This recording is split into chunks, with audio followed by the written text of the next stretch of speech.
What up, folks? Boston Black, popsholistics.com. Today we're going to be making Fermentery's soft carrot juice. That's what we're going to start with. Fresh juice made of carrots. It's soft because we're going to add honey crisp apple. Everything is organic, as always. And we're also going to add a fermented ginger shot to each bottle, each 12-ounce bottle. We're not going to waste no time. We're just going to get right into it.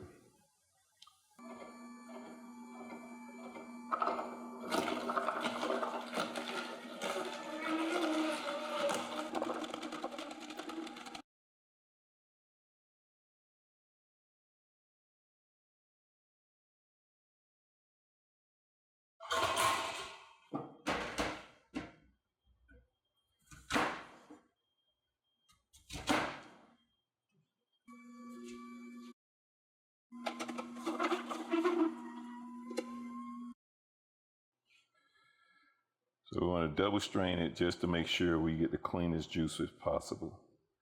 Double strain it now, and then when we bottle, we'll strain it again.